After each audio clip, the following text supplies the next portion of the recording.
আজি এডভান্টেজটো মানুহৰ মাজত যি এক পৰিৱেশ কি হ'ব এডভান্টেজটো কৰি মানুহক আলফা নকৰিব মানুহক আশা দিব লাগে যুৱ সমাজক যে নহয় আমি তোমালোকৰ ভৱিষ্যত সুৰক্ষিত কৰি আছো you are also part of the state if not government আমি ল'ৰা ছোৱালীক কৰিব ক'ব লাগে যে উই আৰ সিকিউৰিং ইউৰ ফিউচাৰ আমি কাম কৰি আছো আমি সকলোৱে মিলি তোমালোকৰ কাৰণে কাম কৰিছো অসমখন সুৰক্ষিত হ'ব আজি মনোৰঞ্জন তালুকদাৰ ডাঙৰীয়া বয়োজ্যেষ্ঠ ব্যক্তি আই ৰেসপেক্ট হিম এই সেমি কণ্ডাক্টৰ আহিলে কি হ'ব 1700 অসমীয়া ছোৱালী আজি কাম কৰি আছে বেংগলোৰত ছোৱালী কেইজনীৰ লগত যেতিয়া আপুনি কথা পাতিব মই ভাবো যে আপোনাৰ মনটো অনুশোচনাৰে ভৰিব 27,000 ল'ৰা ছোৱালীয়ে চাকৰি পাব আৰু আপুনি কৈছে এইটো আনি কি হ'ব 15,000 direct job 12,000 indirect job or vice versa আৰু হেতুটো আৰম্ভণি this is a beginning মই সেমিকন্ডাক্টৰ আহিলে কি হ'ব বুলি কোৱাও নাই আপুনি ৰেকৰ্ড আপুনি মই কৈছো সেমিকন্ডাক্টৰ আহিছে ঠিকে আছে এইটোকে আমি ঢোল বজাই আছো কিন্তু ঢোল নবজাম বজাও কিন্তু লগে লগে মই কৈছো কাছাৰ কাগজ কাৰ্য বন্ধ নহয় কাছাৰ শুনক প্ৰথমতে এক মিনিট হয় এইটো কৈছো প্ৰথমতে আপোনালোকৰ প্ৰশ্ন আছিল জাগিৰোড আৰু কাছাৰ মই জাগিৰোডটো শেষ কৰি দিলো এটাটো ধন্যবাদ দিয়ক কাছাৰৰ এডভান্টেজটোৰ পিছত কি হ'বগৈ কেনেকে কোনে জানে গতিকে এইটোতো চলি শিল্প যেনেকৈ ধ্বংস হৈ গৈছে 2 লাখতকৈ বেছি বন্ধ হৈ গৈছে ক্ষুদ্ৰ মজলীয়া শিল্প তেনেকুৱা কোনো কথা নাই ডকুমেণ্টছ আমাৰ লগত নাই আমাৰ লগত আছে আমি শ্বেয়াৰ কৰি লওঁ এতিয়াতো মইতো অলপ আগতে মিটিং কৰি আহিছো অসমত 11,000 কোটি টকা অকল ক্ষুদ্ৰ উদ্যোগে কৰিব খুজিছে এইবাৰ এডভান্টেজ আছামটোত সহি কৰিব আৰু মুদ্ৰা লোনে কিমান আপুনি মই হিচাপ দি দিম এইবিলাক পুৰণা কিবা ৰেকৰ্ডছৰ পৰা ক'ব লাগিব এইবিলাক ৰেকৰ্ডছ কোনো these are not records from any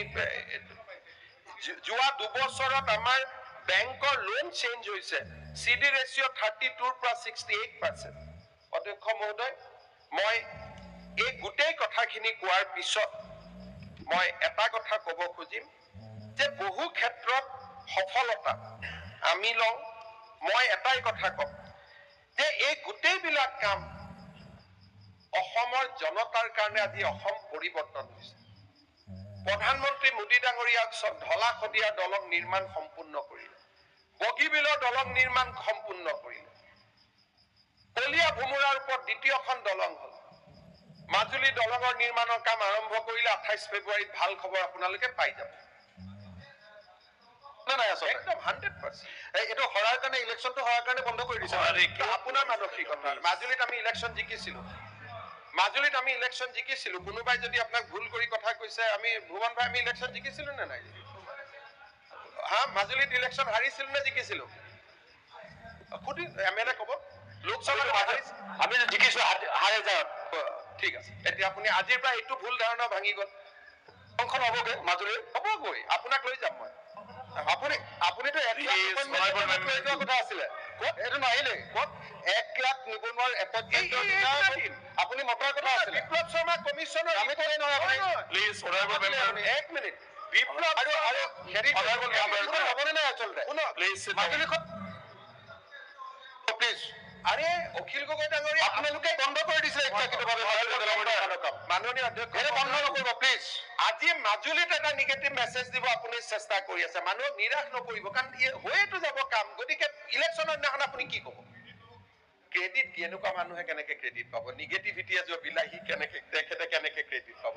মানুহে পজিটিভ কামৰ কাৰণে অখিল গগৈ সঁচাকৈ কৰিলে অখিল গগৈ ক্ৰেডিট নিদিয়ে কাৰণ মানুহে জানে নিগেটিভে কৰি থাকে গতিকে এইটো এটা ষ্টাম্প হৈ যায় মানুহৰ এতিয়া কথাটো হ'ল যে তাৰ পিছত আহি কলিয়া ভুমুৰাত দলং তাৰ পিছত এতিয়া নৱদলেক নীতিন গাডকাৰী ডাঙৰীয়াই চিঠি দিছে যে টেকেলি ফুটা দিচাংমুখতো দলঙৰ কথা আৰম্ভ হৈছে তাৰ পৰা আৰম্ভ হ'ল নুমলীগড় গোলাঘাটৰ মাজত সুৰংগ কলিয়া ভুমুৰাৰ মাজত দুখন নগাঁও মৰিগাঁৱৰ ওপৰত দলং নাৰেংগী কুৰুৱাৰ ওপৰত দলং গুৱাহাটী উত্তৰ গুৱাহাটীৰ ওপৰত দলং পলাশবাৰী শুৱালকুছিৰ ওপৰত দলং ফুলবাৰী ধুবুৰীৰ ওপৰত দলং মই কৈ আছো এই যে গোটেই ঘটনা চক্ৰ যোৱা 3.5টা বছৰত এই গোটেই ঘটনা চক্ৰৰ আঁৰৰ মহানায়ক মোদী ডাঙৰীয়াক ধন্যবাদ জনাইছো মই নিজেও ধন্যবাদ লৈছো, কিন্তু আচল ক্ৰেডিট হৈছে অসমৰ জনসাধাৰণ। আজি অসমৰ জনসাধাৰণে আমাক কেনেকে সহায় কৰিছে? 2020 চনত অসমত প্ৰতি বছৰে অপৰাধ ৰেজিষ্টাৰ হৈছিল 1,21,609টা। আজি 2024 চনত অসমত অপৰাধ ৰেজিষ্টাৰ হৈছে 50,000। মানে বছৰত 70,000 ক্ৰাইম অসমত কমি গৈছে। বন্ধ কৰি দিছে। আপুনি এছপিৰ মিটিং পাতি অসমত এটা কেছ ৰেজিষ্টাৰ নহয়, তাৰ কাৰণে আপুনি নিজে অৰ্ডাৰ দিছে। বিজেপি পৰিয়াল মাননীয় অধ্যক্ষ মাহৰ কেছ এটা এতিয়া মই লুকাব পাৰিম নেকি? বহুত নাই, এনেকুৱা নহয়। মাননীয় অধ্যক্ষ মহোদয়, বিধানসভাৰ পৰা পাৰ্মানেণ্টলিও মানুহক উলিয়াব পাৰি। 125 জন মানুহক দিগদাৰ কৰি থকাৰোতো এটা পানিচমেণ্ট হ'ব লাগিব। এজন মানুহে 125টা সমষ্টিক ডিষ্টাৰ্ব কৰিব নেকি? গতিকে পাটোৱাৰী ডাঙৰীয়াক মই অনুৰোধ কৰিম, এই 6 মাহ যাব দিয়ক। অহাবাৰ যদি তেওঁ ভুলতে জিকি আহে, সেইটো পাৰ্মানেণ্টলি ডিজেবল কৰি দিব লাগে। যি নহয়, তাৰপিছত মাৰ্ডাৰ কেছ, এতিয়া মই হোৱা মাৰ্ডাৰ কেছ লুকাব পাৰিম নেকি? আজি আপুনি যদি চাই ইনভেষ্টিগেশ্যন, ক্ৰাইম, কনভিকশ্যন, কোৰ্টততো মই দাবী কৰিব নোৱাৰো। 3.5% কনভিকশ্যনৰ পৰা আজি কনভিকশ্যন হেজ গান আপ টু 23%। আজি তাকো কত যে এইটো আমি ময়ে মানা কৰি থৈছো জুডিচিয়াৰী। ইয়াৰ পিছত আজি আমাৰ অসমত এই গোটেই ক্ৰাইম ফিগাৰ বিলাক কমি যোৱাৰ পিছত যোৱাকালি অষ্ট্ৰেলিয়ান হাই কমিশ্যনাৰ এডভাইজাৰী দিছে যে 4খন জিলাৰ বাদে য'ত ডিষ্টাৰ্ব এৰিয়া এক্ট আছে, বাকী সকলোতে টুৰিষ্ট যাব পাৰে। যোৱাকালি অষ্ট্ৰেলিয়া চৰকাৰে কৈছে যে য'ত য'ত ডিষ্টাৰ্ব এৰিয়া এক্ট নাই 4খন জিলা, তাক বাদ দি গোটেই অসমত it is safe to travel. এতিয়া কওক, অষ্ট্ৰেলিয়াখনকো হিমন্ত বিশ্ব শৰ্মা ইলেকশ্যনৰ আগত লৈ আহিছে।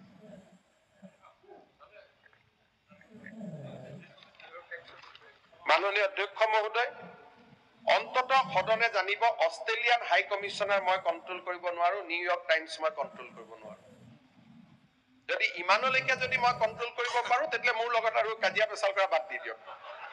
জাষ্ট ফলো মি। যদি মই ইমান কণ্ট্ৰোল কৰিব পাৰো, তেতিয়াহ'লে মোক ফলো কৰক। অধ্যক্ষ মহোদয়, যোৱা বছৰটোত, অহা বছৰটোত আমি কেইটামান নতুন কাম কৰিব গৈ আছো, মই সদনক জনাব খোজো। প্ৰথম কথাটো হ'ল যে এখন সমাজৰ মূল স্তম্ভটো হৈছে বৌদ্ধিক।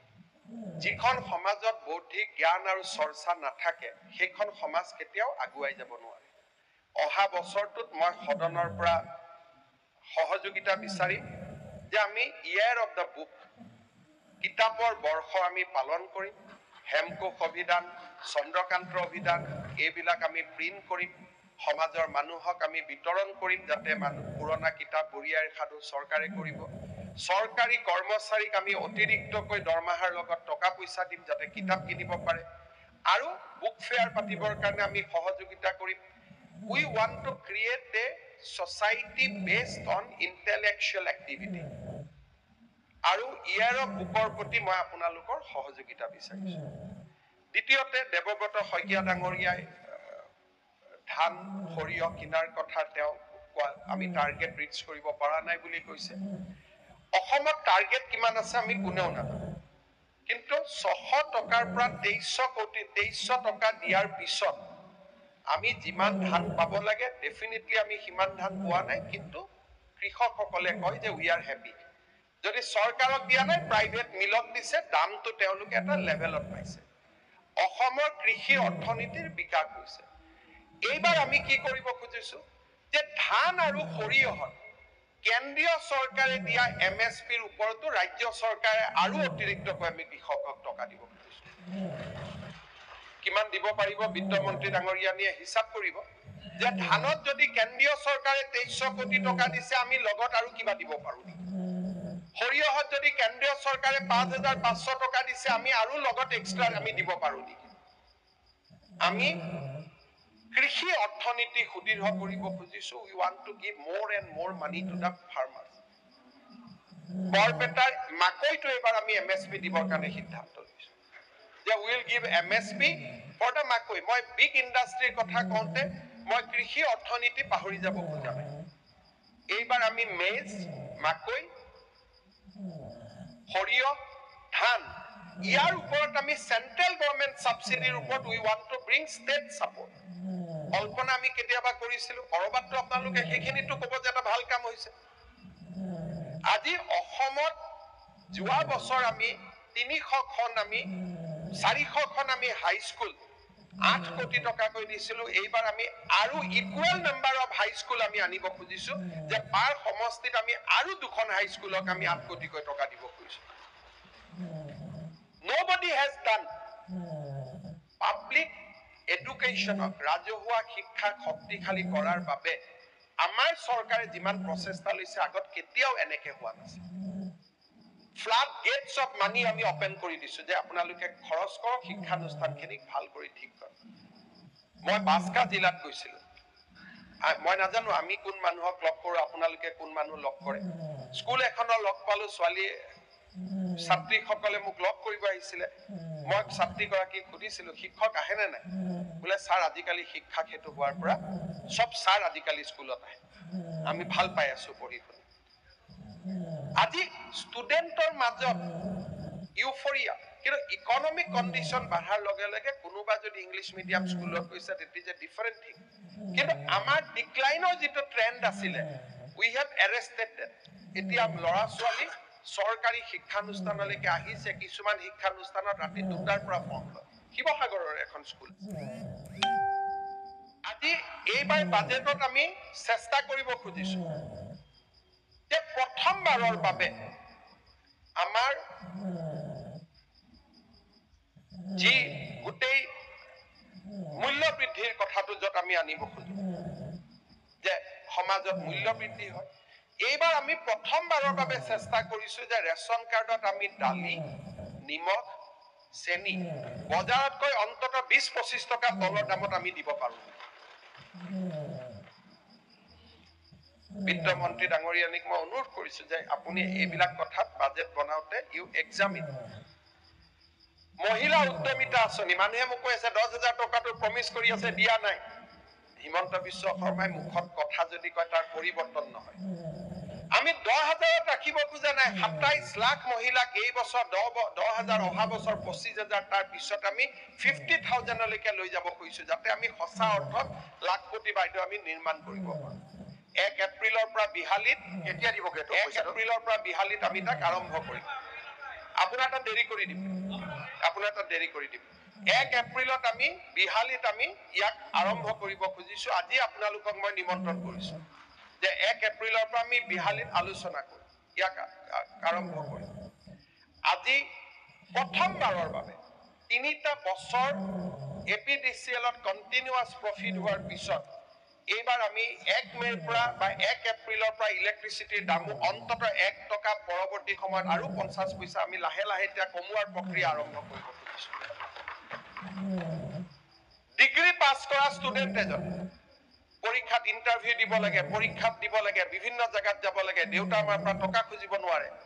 অন্তত এবছৰৰ কাৰণে মই নিবনুৱা ভাত্তা বুলি ক'ব খোজা নাই, প্ৰেৰণাদায়ক ভাত্তা এটা দিব পাৰো নেকি, তাৰো আমি চিন্তা চৰ্চা।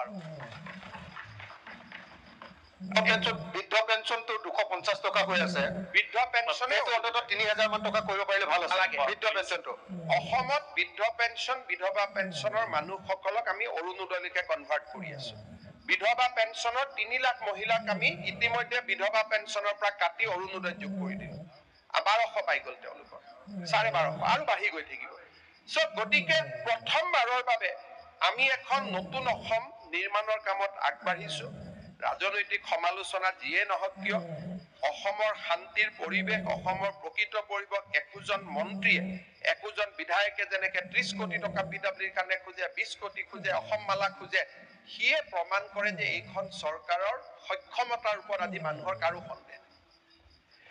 অসম মালাৰ ডাঙৰ ডাঙৰ ৰাস্তাবোৰ কেতিয়াবা ৰাজ্য চৰকাৰে বনাব পাৰিব বুলি কোনোবাই কল্পনাও কৰিছিল নেকি?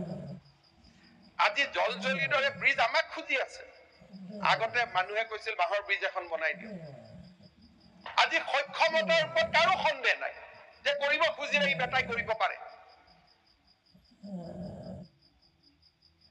এই যিটো বিশ্বাস আমি মানুহৰ মাজত আনিছো, কেইদিনমান আগতে গাহৰিৰ এটা প্ৰকল্পলৈ খেলি মেলি হ'ল, তেতিয়া মই গাহৰি পালকসকলক পীযুষ হাজৰিকাক কথা পাতিব ঠিক আছে অসমতটো আমি নাপাতো যদি শিলিগুড়িত পাতি অসমলৈকে পঠাই দিয়ে বোলে মেঘালয়ত পাতি যদি অসমলৈকে পঠাই দিয়ে বোলে নহয় আমাৰ মুখ্যমন্ত্ৰীয়ে পাৰিলে সেইটোও বন্ধ কৰিব পাৰে মানে মানুহৰ আস্থা আৰু বিশ্বাস আমাৰ ওপৰত কিমানখিনি আপোনালোকে কল্পনা যে ৰাজ্যৰ পৰিধিৰ বাহিৰত গৈও যদি হিমন্ত বিশ্ব শৰ্মাই বিচাৰে আমাক সহায় কৰিব পাৰে পাৰো নোৱাৰো বেলেগ কথা this is the level of confidence this is the level of confidence people of Assam has developed on this government মানুহক ইটো সিটো কৈ ইফালে সিফালে লৈ যাব পাৰি আজি কোনোবা চৰকাৰী কৰ্মচাৰীয়ে ঘৰ বনাব লোন পাব সুদ চৰকাৰে দিব দুৰ্ঘটনা হলে 1 কোটি টকালৈকে পাব এই কথাবিলাক কোনে কল্পনা কৰিছে মাননীয় অধ্যক্ষ মহোদয় আপোনালোকে সমালোচনাৰ জৰিয়তে যিখিনি আমাক পৰামৰ্শ দিছে সেইখিনি আমি ডেফিনেটলি আমি গ্ৰহণ কৰিম আৰু পৰামৰ্শ যিখিনি সুপৰামৰ্শ প্ৰতিজনেৰে স্পিচত আমি যিখিনি সুপৰামৰ্শ আছে সেই সুপৰামৰ্শখিনি আমি গ্ৰহণ কৰি আমি ৰাজ্যখনক আগুৱাই লৈ যাবৰ কাৰণে আমি চেষ্টা কৰিম এইবাৰ আমি নতুন এইমাত্ৰ আমি এটা খবৰ পালো যে ৰূপহীয়াত চামগুৰি সমষ্টিৰ ৰূপহীয়াত সাংসদ ৰকিবুল ইছলাম সাহেব গণপ্ৰহাৰত যথেষ্ট আঘাতপ্ৰাপ্ত হৈছে এই বিষয়ে মুখ্যমন্ত্ৰী মহোদয় কি একশ্যন ল'ব মাননীয় অধ্যক্ষ মহোদয় গণপ্ৰহাৰ কাক দিছে ৰকিবুল হুছেইনে মাৰিছে নে ৰকিবুল হুছেইনক মাৰিছে আহত হৈছে যথেষ্ট য'ত দেখাইছে যে আৰক্ষীৰ সকলোকো কিছু লোকে বাধা দিছে তেওঁৰ নিৰাপত্তাৰক্ষীক আৰু তেওঁৰ কিবা হৈছে মাননীয় অধ্যক্ষ মহোদয় আমি এটা নতুন আঁচনি এইবাৰ কৰিব খুজিছো যে অসমৰ প্ৰত্যেকখন গাঁৱক আমি স্পেচিফিকেলি টাৰ্গেট কৰি ডেভেলপ কৰিব পাৰো যদি প্ৰত্যেকখন গাঁৱক আমি 1 কোটিকৈ টকা দিব পাৰো আগত প্ৰস্তাৱ আছিলে সক্ষমতা নাছিলে এইবাৰ আমি আৰম্ভ কৰিব খুজিছো যে অসমৰ প্ৰত্যেকখন সমষ্টি 3, 4, 5খন গাঁও লৈ পেলাই আমি আৰম্ভ কৰো যে আমি 1 কোটি টকাকৈ প্ৰত্যেকখন গাঁৱলৈকে আমি দি পঠাম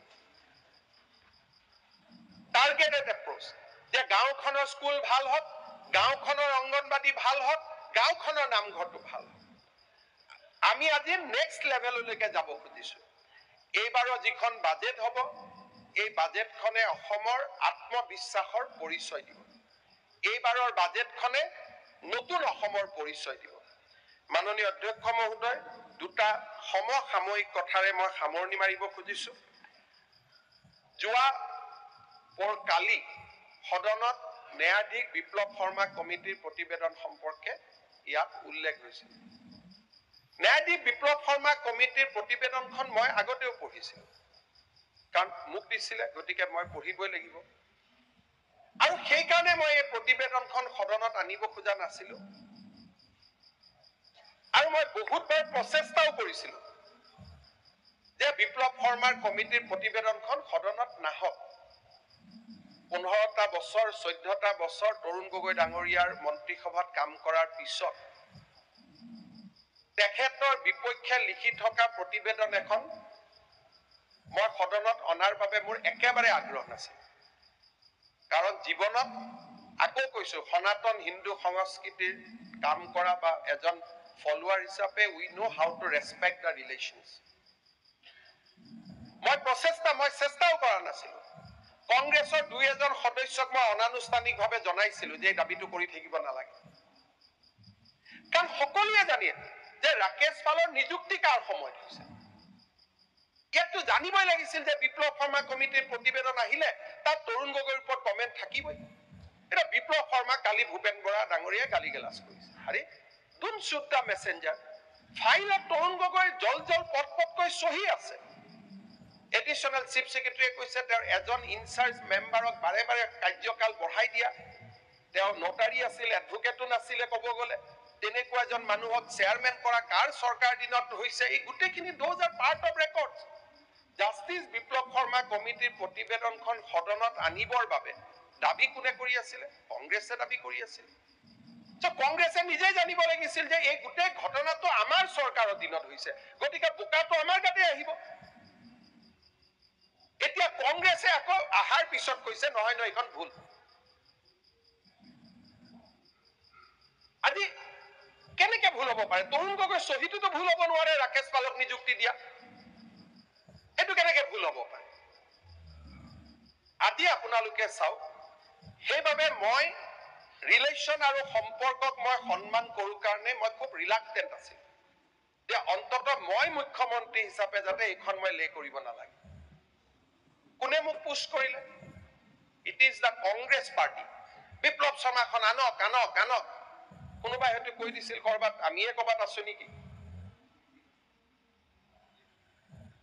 যোনে অখিল গগৈ ডাঙৰীয়াৰ মনত আমাৰ প্ৰতি এটা ধাৰণা আছে, মইতো আহ্বান জনাই যে 3 দিনমান মোৰ ঘৰত থাকক, তেতিয়া বুজি পাব যে আমি কোন শ্ৰেণীৰ মানুহ হয়।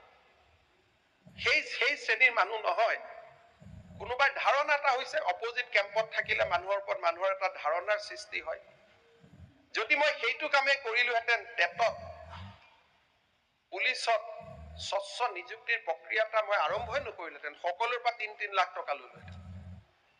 আজি অসমৰ স্বচ্ছ নিযুক্তিৰ ইতিহাসৰ লগত অখিল গগৈ ভাল পাক বেয়া পাক, হিমন্ত বিশ্ব শৰ্মা সদায় কাৰণে যুগমীয়া হৈ থাকি গ'ল। You cannot erase that. This is a permanent stamp যে অসমত যদি চাকৰিৰ কলা বজাৰ শেষ কৰা যদি এজনে মুখ্যমন্ত্ৰী আছিলে হিমন্ত বিশ্ব শৰ্মা। এইটো কোনেও মুচিব নোৱাৰে, because this is back by facts.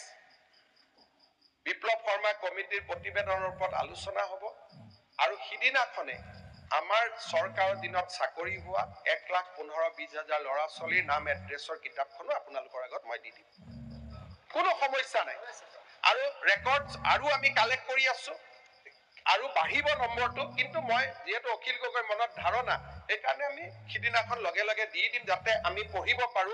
এফালে ডাৰ্ক হিষ্ট্ৰী, এফালে চাইনিং হিষ্ট্ৰী, দুইটা যাতে একেলগে, যাতে যিদিনাখন আমি বিপ্লৱ শৰ্মা কমিটি আলোচনা কৰিম এফালে 1,20,15,000 ল'ৰাৰ নাম থাকিব, এফালে কংগ্ৰেছৰ কীৰ্তি ইতিহাস তাতে লিখা হৈ থাকিব। এতিয়া অখিল গগৈ ডাঙৰীয়া কংগ্ৰেছৰ লগত এলায়েন্স আছে নে মই নাজানো। তেওঁ কি ক'লে যে বিয়াতটো বস্তু ল'বই পাৰি, দিয়াজনৰ কি আপত্তি আছে? হয়, কোনো আপত্তি নাই। 3 লাখ টকাৰ গহনা দিলে, নামটো ক'ব খোজা নাই, অসমৰ সাংসদ এজনে 3 লাখ টকা বিয়াত গহনা ল'লে। এটা কংগ্ৰেছ দলে তেওঁ ভাল পায় নে বেয়া পায় মই নাজানো। কংগ্ৰেছে কৈ আছে বিয়াতটো ল'বই পাৰে। আৰে বিয়াত চবেই ল'ব পাৰি, খালি লোৱাৰ পিছত ইনকাম টেক্সত জনাব লাগিব আমি লৈছো। এটা হয় তেওঁ নাই লোৱা বুলি ক'ব লাগিব, নহলে ল'লে ইনকাম টেক্সত দেখুৱাব লাগিব। 2014 চনৰ মই ৰিটাৰ্ণখন দেখা পাইছো, কিয় ইলেকশ্যন এফিডেভিট দিব লাগে। 2014 চনৰ ইলেকশ্যন এফিডেভিটত এই সোণৰ অলংকাৰখিনি দেখুওৱা নাই। এটা অখিল গগৈ ডাঙৰীয়াই তেওঁ ভাল পাই কথাখিনি লৈ আহিলে নে বেয়া পাই লৈ আহিলে মই নাজানো। কাৰণ মই বিপ্লৱ শৰ্মা কমিটিৰ প্ৰতিবেদন অহাৰ পিছত গৌৰৱ গগৈৰ নামে মই চবকে হাক দি দিছিলো যে একো নকবি।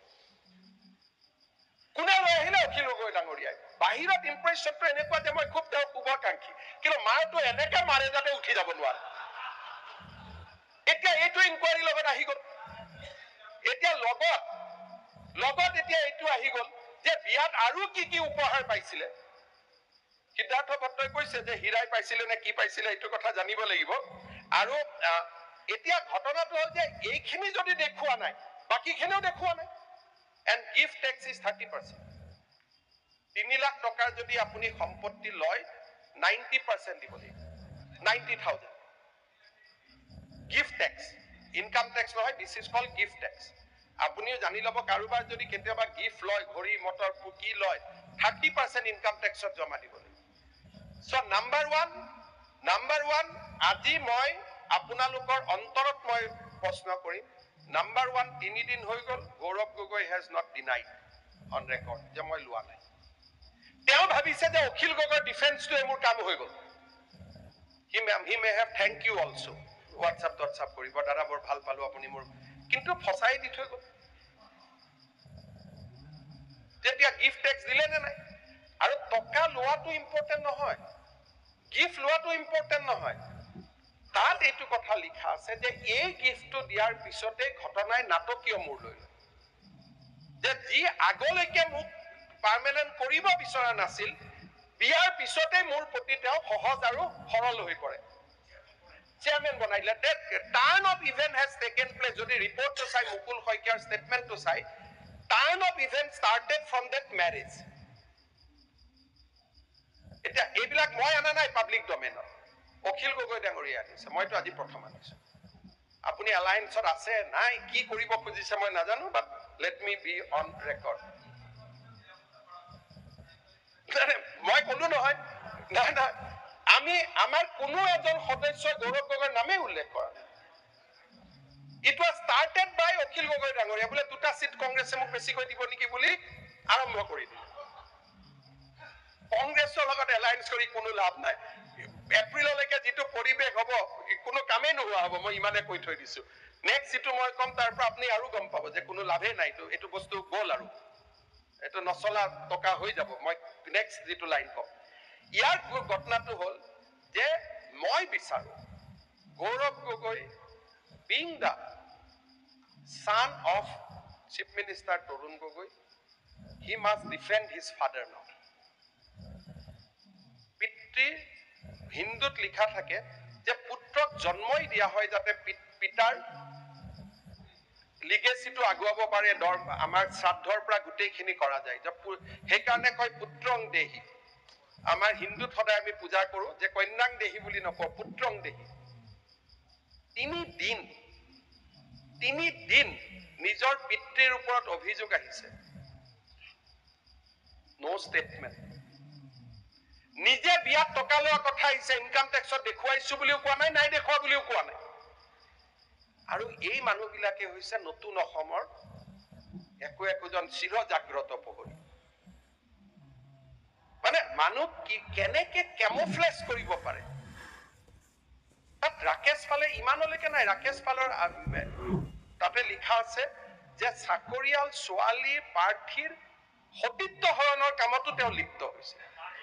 বাকে কৈছিল আমিতো মই প্ৰথম দিনাই কৈছিলো যে অখিল গগৈ, কমল মেধি, গৌৰৱ গগৈ বিলাকত আমি যাবই নালাগে। আনকি মই ৰিপৰ্টটো দিব খোজা নাছিলো, আপোনাৰ নামটো মই দেখা পোৱা কাৰণে। আপুনি কম, তৰুণ গগৈ বেছি, যে তৰুণ গগৈ ডাঙৰীয়াৰ নামটো থকাৰ কাৰণে মই ৰিপৰ্টটোৱে দিব খোজা নাছিলো। কিন্তু আপোনালোকে হেঁচা মাৰি ৰিপৰ্টটো দিয়ক। Now you face the consequence. There will be discussion. মৃত্যুৰ পিছতো তৰুণ গগৈ নামটো ইতিহাসত সোণোৱালীভাৱে আলোচনা হ'ব লাগে। Now he will be discussed in a different way. And I am not responsible for that. মই যিমান পাৰিছিলো মই চেষ্টা কৰিছিলো, and I have informed it to the few Congress leaders যে এই ৰিপৰ্টটোৰ কথা বেছিকৈ ক'ব নালাগে, unnecessary ছাৰৰ কথা আহিব, we should avoid. কিন্তু this is your destiny, আপোনালোকে বিচাৰিছে, so আমি কৈছো আলোচনা হওক। মাননীয় অধ্যক্ষ মহোদয়, কেইদিনমানৰ পৰা অসমত আন এটা বিতৰ্ক চলি আছে যে এটা ঘটনা যে এজন পাকিস্তান চিটিজেন, তেওঁৰ নামটো হ'ল আলী তৌকিৰ শেখ। এই আলী তৌকিৰ শেখ নামৰ যিজন ব্যক্তি, সেই ব্যক্তিজনে এটা ক্লাইমেট একশ্যন গ্ৰুপত কাম কৰে। মই জানিবৰ কাৰণে কৈছো, কাৰণ এইটোৱে ছেপ্টেম্বৰ মাহলৈকে it will create a big impact in the politics of Assam. Ali Tauqir কাম কৰে CDKN নামৰ এটা organisation. Apparently this is a climate action organisation. কিন্তু মানুহজনৰ টুইটছ, কথা বতৰা অসমৰ হিন্দু, মুছলিম, বাংলাদেশী ইমিগ্ৰেণ্টছৰ পৰা আৰম্ভ কৰি his all interest is about India and Assam's internal political affairs. Climate less, politics more. SPG গঠন, SIT হল দেৱব্ৰত শইকীয়া ডাঙৰীয়াই উল্লেখ কৰিলে যে অসমৰ SIT পাকিস্তানক কি কৰিব। But our SIT is so smart. Within 2 days, আমি ডিস্কভাৰ কৰিলো যে Ali Tauqir Sheikh has come to India on 18 times. এজন পাকিস্তানী নাগৰিক 18 টাইমছ অসমলৈ, ভাৰতলৈকে আহিলে। আৰু এই গোটেই ইনভেষ্টিগেশ্যন কোনে কৰিলে? আমাৰ অসম পুলিচে। 6/11/2010 আহিলে, 23/2/2011 আহিলে, 2/2012 আহিলে, 1/5/2012 আহিলে, 26/13 আহিলে, 17/8/13 আহিলে, 5/10/13 আহিলে, 27/10/13 আহিলে, 5/2/2014 আহিলে, 6/2/2015 আহিলে, 3/4/2016 আহিলে, 31/5/2016 আহিলে, 10/11/2018 আহিলে। কোনে উলিয়ালে অসম পুলিচৰ এছআইটিয়ে উলিয়ালে in just 3 days of time এতিয়া আমি গম পাম যে কোনে তেওঁক ইণ্ডিয়ালৈকে আনে কোনে তেওঁক আতিথ্য দিয়ে কি ঘটনা we are going to get it মোৰ এণ্ড মোৰ ইনিচিয়েল মোৰ হাতত যি তথ্য পৰিছে it will be very very fatal for the Congress party it will be a complete difficult joakali moi Pradut Bordoloi dangoriyak eta tweet koriছিলো just do not criticize me for politics it is going to be huge and I am repeating the investigation has revealed certain very startling facts jitu moi kalponao koribo noaru and I am speaking in this assembly as a most responsible person মই এজন responsible person হিচাপে ইয়াত থিয় হৈ মই কৈ আছো the impact on Assam politics will be huge Debabrata Saikia ডাঙৰীয়াই কৈছে যে আমি কিমান পাৰিম মই নাজানো আমি যিমান দূৰ পাৰিম যেতিয়া নোৱাৰো we have to transfer it to NI যিমান দূৰলৈকে পাৰিম will go but যেতিয়া আমি নোৱাৰিম we have to give it to NI so this will be another thing Justice Biplab Sharma committee report if it is a 10% what is coming in August September it will be 1000% it will be huge and huge কেনেকে আমাৰ দৰে মানুহক villain কৰি জুনে ৰাতিয়ে দিনে আমি কাম কৰো আমাৰ দৰে মানুহক ভিলেন বনাই যিসকল হিৰো হ'ব খুজিছিল you will know that what they are actually তেওঁলোক কি হয় so I promise to Assam Assembly that we will break this Ali Toki network and we will come back to Assam Assembly in the month of August give us just 3 months we'll come back with facts which will be huge I know the facts because informally facts is with me but it has to be on records and the facts will be huge it will be fatal and amar hokolure antaratma kopai tholibo ইয়াতকৈ adjective মই use কৰিব নোৱাৰো so যি সকলে defence কৰে যে নহয় এইখনটো পাকিস্তান এম্বাসিৰ ইখন ফটো নহয় ইখন ফটো এখন মৰ্ফ কৰিছে আৰে দুইখনেটো এজনে মানুহৰ photo so sometime we should not defend which is indefensible and moi bhabu this will be a case which will be fall in the indefensible category সদনে বিচাৰিছিল যে উমৰাংচুৰ বিতৰ্ক হ'ব লাগে সিন্ডিকেটৰ বিতৰ্ক হ'ব লাগে I am ready for everything কোনো কথা নাই আমি বিতৰ্ক কৰি বিতৰ্ক should be constructive আমাৰ সেঙা সমষ্টিৰ বিধায়কে বৰপেটা পুলিচৰ ওপৰত এটা অভিযোগ দিছে মই ডিজিপিক লগে লগে কৈছো যে it should be inquired even যদি তাত মোৰ ভাইও এসপি আছে it has to be inquired তাত কোনো পৰিৱৰ্তন হ'ব নোৱাৰে it has to be inquired fully completely তাত একোৱে কথা থাকিব নোৱাৰে so we will inquire আৰু কান আমাৰ উদ্দেশ্যটো যোৱা 25 বছৰ অসমৰ ৰাইজে মোক বহুত দিছে now this is a time to pay back তাত আগত একো কথাই থাকিব নোৱাৰে বাকি পলিটিক্স আহিলে কাৰোবাৰ ঘৈণীয়েকক ধৰিব লাগিব কাৰোবাৰ জীয়েকক ধৰিব লাগিব these are the people আজি এনেকুৱা ঘটনা হয় যে যি মানুহে হেমকো কবিধানখন চুৰি কৰি নিজৰ বুলি দাবী কৰি আছে ব্লাড ৰিলেশন হয় নে নহয় সেইবোৰ মানুহ নাটক সেইবোৰ মানুহ অসমত নায়ক আৰু যিবিলাকে দিনে ৰাতিয়ে ৰাইজৰ কাৰণে কাম কৰি আছে সেইবোৰ মানুহ খলনায়ক this is our state unfortunately but we have to fight with that we have to cleanse this গতিকে আমি তেনেকে চলি গৈ থাকিব লাগিব মই আপোনালোকক প্ৰতিশ্ৰুতি দিছো যে advantage Assam 2 will be different যোৱাবাৰ advantage 1 was mostly government sponsored যে সরকারে আমাক কি দিছিলে ভারত সরকার Numaligarh PSU gas grid PSU আমার ক্রুড পাইপলাইন আমার গভর্নমেন্ট বাট এইবাৰৰ এডভান্টেজ আসাম অসমৰ প্ৰতি মানুহৰ এটা ডাঙৰ আকাংক্ষা বৃদ্ধি পাইছে lot of private investment will come কিন্তু যদি অসমৰ মানুহে কয় আদানিক মাটি নিদিব আম্বানিক মাটি নিদিব আকৌ গুছি যাব that's a different thing কিন্তু যদি অসমত উদ্যোগীকৰণ লাগে মই যেতিয়া শপত গ্ৰহণ কৰি মুখ্যমন্ত্ৰী হৈ মই জাস্টিস ৰঞ্জন গগৈ ঘৰত গৈছিলো ৰঞ্জন গগৈয়ে মোক প্ৰথম কৈছিল যে তোমাৰ কাৰ্যকালত টাটাৰ এটা ফেক্টৰী আনা, ৰিলায়েন্সৰ এটা ফেক্টৰী আনা, অসমৰ ডেষ্টিনি পৰিৱৰ্তন হ'ব। চ' এইবাৰ একেলগে উদ্যোগপতিসকল আহিব, বহুতবিলাক ভাল ঘোষণা কৰিব। আমি সকলোৱে যদি সহযোগিতা কৰোঁ, মাটি বাৰী দিওঁ, আকৌ মোকো আপোনালোকে প্ৰশ্ন কৰিব কি হ'ল এডভান্টেজ আছামটো। যদি আমি মাটি বাৰী নিদিওঁ, সহযোগিতা নকৰোঁ, গালি গালাজ কৰোঁ, আকৌ মানুহখিনি ঘূৰি যাব। কিন্তু যদি মানুহখিনিক আদৰি লওঁ আৰু আমি গালি গালাজ কৰিলেও আদানী আম্বানীৰ 1 টকাও কম নহয়, তেওঁলোকে গৈ বেংগলত পাতি ল'ব, উৰিষ্যাত পাতি ল'ব। আমি তেওঁলোকক একোৱে কৰিব নোৱাৰো, আমি মাত্ৰ খেদি পঠিয়াব পাৰো। আমি যদি তেওঁলোকক লগত ৰাখিব পাৰো, আমি যদি নীতি নিয়মৰ মাজত অন্যায় কৰি নহয়, within the rules and regulation আমি যদি তেওঁলোকক সহায় কৰিব পাৰো, এডভান্টেজ আছাম 2-এ অসমৰ বিকাশৰ এক নতুন ইতিহাস ৰচনা কৰিব পাৰি। অখিল গগৈ ডাঙৰীয়াই কৈছে যে এ ফৰ আছাম, মোদী ডাঙৰীয়াই উৰিষ্যাত কৰা নাই, মধ্যপ্ৰদেশত কৰা নাই, চব বিজেপি ৰুলছতে। কিন্তু মোদী ডাঙৰীয়াই, জয়শংকৰ ডাঙৰীয়াক কৈছে যে তুমি এডভান্টেজ আছাম 2-ত যাবা, 51জন ৰাষ্ট্ৰদূতক লগত লৈ যাবা। With a special flight, ফ্লাইটৰ টকা অসম চৰকাৰে দিয়া নাই।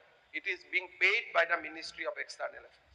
এজন প্ৰধানমন্ত্ৰীয়ে কি কৰিব পাৰে? আমাকতো স্পুন ফুডিং কৰিব নোৱাৰে যে তোমালোক অসমীয়া গতিকে ভাৰতৰ খাজানাটো খুলি দিছো। কিন্তু হোৱাট এভাৰ হি কেন, 51খন দেশৰ ৰাষ্ট্ৰদূত will come with a special aircraft, আৰু এয়াৰক্ৰাফ্টখন কোনে লিড কৰিব? Doctor Jaishankar, ministry of external affairs. আমাৰ ৰাজস্থানত হ'ল বিজেপি চৰকাৰ, মধ্যপ্ৰদেশত ইনভেষ্টমেণ্ট হ'ল বিজেপি চৰকাৰ, উৰিষ্যাত ইনভেষ্টমেণ্ট সামিট হ'ল বিজেপি চৰকাৰ। ক'তো মোদী ডাঙৰীয়া এইবিলাক কৰা নাই, because he believe A is for Assam. আৰু কিমান কৰিব পাৰে? নামৰূপৰ ফাৰ্টিলাইজাৰ বন্ধ হ'ব। একেবাৰে চপ্পৰ ফাৰি কৈ দিলে যে 2 লাখ মেট্ৰিক টনৰ পৰা 12 লাখ মেট্ৰিক টন। এজন প্ৰধানমন্ত্ৰী আমাক কি কৰিব পাৰে? নুমলীগড় ছেমি কণ্ডাক্টৰ, নাও সাৰ কাৰখানা, 3টাকৈ ডাঙৰ ইণ্ডাষ্ট্ৰী অকল আমাৰ 3.5 বছৰ। নুমলীগড় আৰম্ভ হ'ল, বেম্বু ৰিফাইনেৰী আৰম্ভ হ'ল, আমাৰ ছেমি কণ্ডাক্টৰ, নাও ফাৰ্টিলাইজাৰ, বাকীটো আঁচনিবিলাকৰ কথা মই বাদেই দিলোঁ। So' these are a political convention. মই আপোনালোক সকলোকে আমন্ত্ৰণ জনাম, আপোনালোকো আহক, আমি সকলোৱে মিলি আমাৰ অসমখনক এক নতুন পৰ্যায়ত লৈ যাব লাগিব। আৰু মই ভাবো যে আমি আজি সেই পৰ্যায়ত আহিছোঁ য'ৰ পৰা আমি এখন নতুন অসমৰ সপোন দেখিব পাৰোঁ, এখন পৰিৱৰ্তিত অসমৰ সপোন দেখিব পাৰোঁ। কাৰোবাৰ মনত ধাৰণা হ'ব পাৰে যে আমি সংখ্যালঘু ভোটৰ কাৰণে কিছুমান কথা কওঁ, নহয়। সংখ্যালঘু অধ্যুষিত 23টা 22টা সমষ্টিত আমি ক'তোৱে নিজিকো, আজি আপোনালোকে গেৰাণ্টি লৈ লওক। জিকাৰ সম্ভাৱনাও নাই আৰু জিকাৰ প্ৰচাৰো নাই, তাত একো নাই। কিন্তু আজি সংখ্যালঘু অঞ্চলসমূহত আৰু সংখ্যালঘু মানুহৰ নিৰাপত্তা, এই দুইটা যদি ইণ্ডিকেটৰ হয়, তেতিয়া আপোনালোকে চাব, কৈ দিলে সংখ্যালঘু এৰিয়াত কলেজ পতা নাই। সংখ্যালঘু এৰিয়াত কলেজ পাতাৰ প্ৰথম সাহসটোৱে আমি কৰিছো।